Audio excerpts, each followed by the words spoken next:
Hello, welcome back. We're just going to continue evaluating and simplifying algebraic expressions that involve multiplication of negative and positive terms.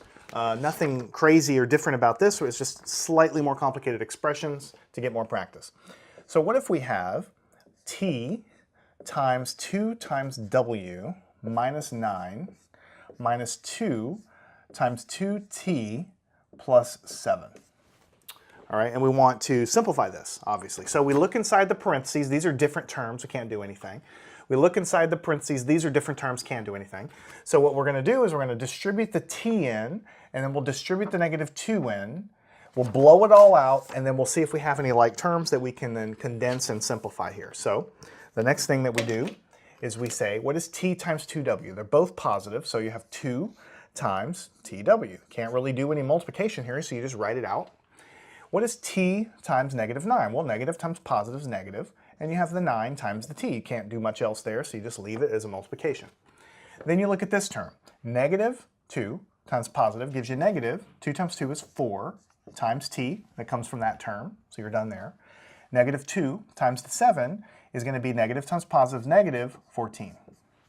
So now you look at these terms, and you say, well, can I simplify anything?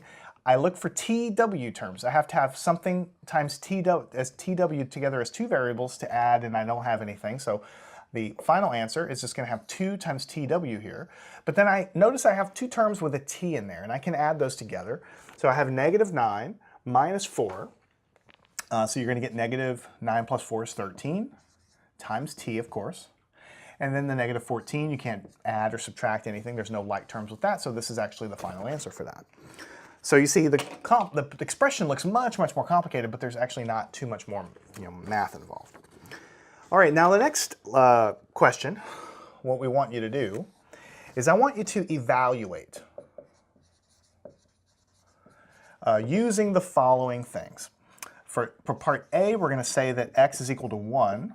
For part B, we're going to say that x is equal to 3. And for part C, we're going to say that x is equal to 2. And the expression that I want to evaluate, depending on part A, B, or C, for part A is going to be the following. Or I should say, let's do it this way. Let's do it this way. Let's say the expression that we're going to evaluate is going to be x times x minus 2 times x minus 4. So literally, there's three problems here. Part A, part B, part C. For each one, we're just going to put a different value in. You can see it's not really anything different than we've been doing, but let's check it out. For part A, we have x. X is now equal to 1, so we'll put a 1 here. X is 1, and then here x is 1. So now we